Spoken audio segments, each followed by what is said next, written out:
राधे राधे महाराज जी, आपके चरणों में कोटि कोटि प्रणाम। महाराज जी, मेरा प्रश्न यह है कि जैसे आपने बताया कि मनुष्य को जो सुख और दुख मिलते हैं वो उसके कर्मानुसार मिलते हैं और उसका पूर्व जन्म के प्रारब्ध के अनुसार उसे मनुष्य जीवन में दुख भोगने पड़ते हैं।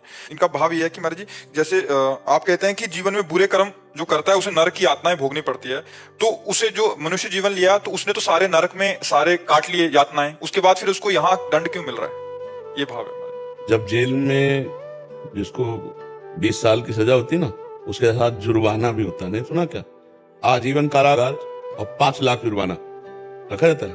नरक भोगना, कारागार का जीवन भोगना है, और यहाँ जो जन्म ले वो जुर्माना भोगना है। अब कहते हैं यार उसको आजीवन तो जेल में बंद कर दिया, 5 लाख रुपया जुर्माना ठोक दिया, पर है ना अपना न्याय? ऐसा कानून है ना? ऐसा जुर्माना होता है ना?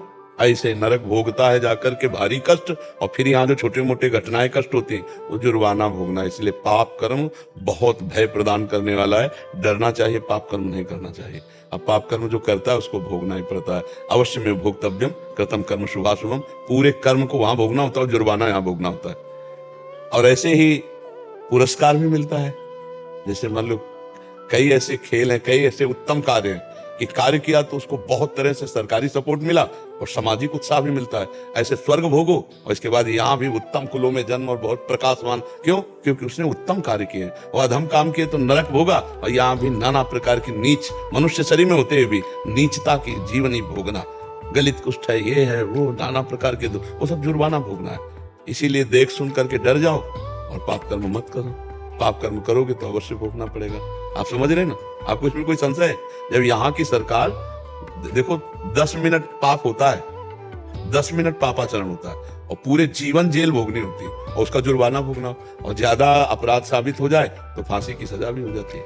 वैसे सजा वहां भोगो, जुर्माना यहाँ भोगो, वहां करके भोगना पड़ता है। अवश्य में भोक्तव्यम कृतम कर्म शुभाशुभम। अगर कानून है, कानून के आगे किसी की चलेगी नहीं। अगर ऐसा होता कि अभी पाप किया अभी दंड मिल गया तो हम भी इसमें सपोर्ट देते हैं कि बहुत लोग सुधर जाते।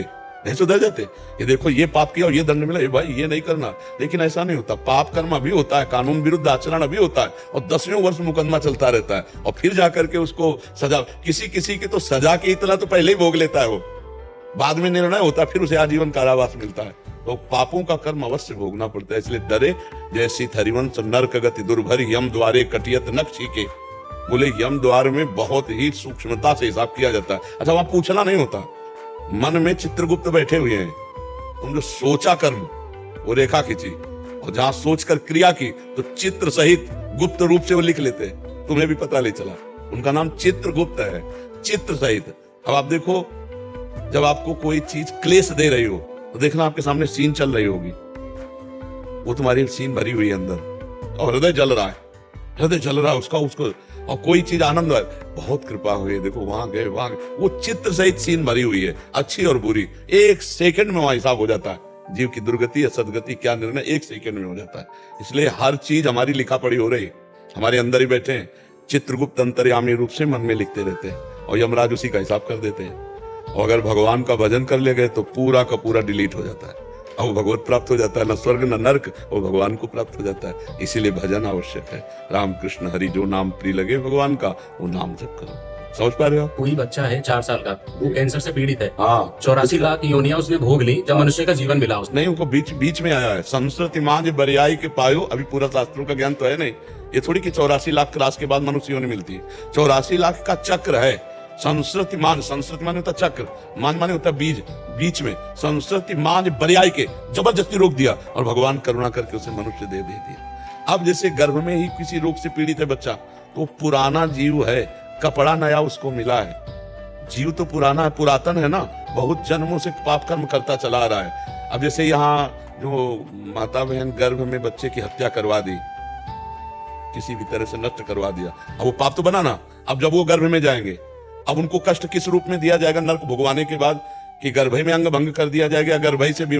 इतना बड़ा बच्चा है, अभी गोद में 500 शुगर है, छोटा बच्चा है, चश्मा चढ़ गया है, छोटा बच्चा अभी घुटनों के बल खेल रहा है, कैंसर हो गया। अब ये पाप कर्म का वो जुर्माना है।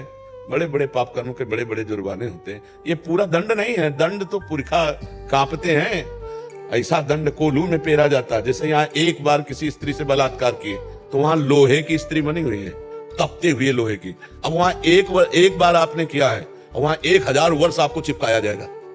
मरना है नहीं। ऐसे स्त्री के लिए पुरुष के लिए। यहाँ तुम आप सूप बना के पी रहे ना मछली का, इनका इनका ऐसे जो है, वहां कोल्हू में पेरे जाओगे, वहां काट काट के तुम्हारा ईमान तुम्हें खवाया जाएगा।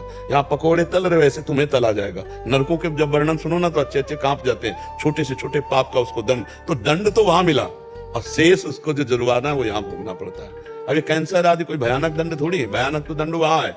गैस के कूप में बंद कर दिया, बोले 1000 वर्ष तक मरना है नहीं, 1000 वर्ष तक प्रतिपल मरेगा, मरना है नहीं पर प्रतिपल मृत्यु का उसको कष्ट होगा। फेंक दिया सालमली नरक में, ऐसे तलवार जैसे काटे अब चुभ के, अब उसमें 1000 वर्ष पड़े तड़पड़ाता रहेगा, मरना है नहीं, वो है दंड। अब यहाँ है कि भाई कोई अंग में कोई कांटा घुस गया, वो है जुर्माना। तो हम कर्मों के जाल को समझ नहीं पाते हैं और कभी कभी हम भगवान को भी दोष देने लगते हैं। मगर भगवान का निर्णय बिल्कुल प्योर निर्णय है, कहीं भी किसी भी तरह का उसमें कोई मिलावट नहीं है और वो ठीक निर्णय उनका। इसलिए हम सबसे प्रार्थना करते हैं होश में हो जाओ। किसी भी जीव को जो कष्ट दोगे वो तुम्हें, एक मांडव्य ऋषि की कथा आपने सुनी? मांडव्य ऋषि बहुत बड़े महात्मा हुए, तो वो अपने आश्रम में हाथ उठाकर, दोनों हाथ ऐसे उठाकर मंत्र जाप करते हुए समाधिस्थ खड़े थे। कुछ लोग राज कर्मचारी पीछा किए हुए थे चोरों का, वो उनके आश्रम में घुस गए बचने के लिए। अब वहां चोर माल सहित पकड़े गए तो उन्होंने समझा महात्मा ड्रामा कर रहा है। अब महात्मा को भी साथ में बंदी बना लिया और अभी वो होश में ही नहीं है, समाधिस्थ है। तो राजा ने उनको आदेश किया, जाओ इनको सूली की सजा में चढ़ा दो। और सूली की सजा पहले होती थी भाले जैसी, और ऐसे ऊंचे से ले जाकर छोड़ दिया और गुदा द्वार में घुसती थी वो। इतनी घुसी और तड़पड़ा करके मरता था, कोई 8 घंटे में, कोई 20 घंटे में, कोई 30 घंटे में। अब जब महात्मा की सूली घुसी तो उनको चेतना आई, तो लगा पद्मासन, उसी सूली में बैठ गए। अब दूसरे तीसरे दिन जब जो अपराधियों को सूली की सजा मिली तो पुराने वाले उतार दिए जाते थे 100। जब वहां गए तो सब तो मरे थे, महात्मा पद्मासन। वो भाग के बताया जाके कि कोई महात्मा, तो वो राजा आए, प्रणाम किया और कहा महाराज जी मुझे नहीं पता था कि आप निर्दोष हैं और मेरे से गलती हो गई, क्षमा। मुझे आपसे नहीं मतलब है, सूली निकालो, मैं सीधे धर्मराज से बात करता हूं, क्योंकि तुम तो एक निमित्त मात्र हो, दंड देने वाला विधान तो कोई।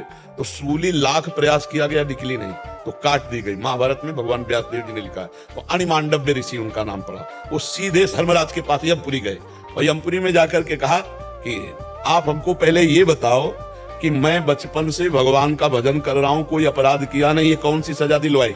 क्योंकि वहां से काम होता है, निमित्त किसी को बुलाया जाता है। तो उनका महाराज नाराज मत हुई। तो जैसे टेलीविजन चालू हो जाए ना तो सीन दिखाई दे, उनको दिखाया। अब वो बाल्यावस्था में तो उन्होंने वो तितली की गुदा में बबूल का कांटा ऐसे डाल के छोड़ दिया था और वो तड़प के मर गई थी। तो उनकी गुदा में सूली डाली गई। तब उन्होंने कहा बालक को कोई ज्ञान नहीं होता, आज से मैं मर्यादा रखता हूं कि 14 वर्ष तक की अवस्था के किए हुए पाप उस पर लागू नहीं होंगे, 14 वर्ष के बाद के लागू होंगे। मांडव्य ऋषि ने और कहा तुम्हारा निर्णय ठीक नहीं था, क्योंकि मैं बालक था और बाल्यावस्था में पाप और पुण्य, दुख और सुख का ज्ञान नहीं होता, इसलिए तुम्हें मैं साफ देता हूं 100 वर्ष तक मृत्यु लोक को जाओ। तो वही विदुर जी के रूप में आए, पर वो कांटा लगा के छोड़ दिया था गुदा में, तो सूली आज भी उनके है। अणिमांडव्य ऋषि, अणिमांडव्य कर्मों का बहुत विचित्र जाल है, बड़े बड़े महात्माओं को भी भोगना पड़ता है और भगवान से विमुख होने पर पाप कर्म बन ही जाते हैं। अगर हर समय हम नाम जप करें, भगवान का चिंतन करें, तब तो हमारी बुद्धि शुद्ध रहेगी। और हर समय नाम जप करना बहुत कठिन है। संसार के दृश्य ऐसे है, संसार के खेल ऐसे कि वो एकदम घसीट लेते हैं, भूल जाते हैं भगवान को। और भगवान को भूले तो कहा हनुमंत विपत्ति प्रभु सोई, जब तो सुमिरन भजन में कहीं ना कहीं माया फंसा लेगी, कोई ना कोई पाप बन जाएगा। तो समझ पा रहे आप? अब भी कोई संशय?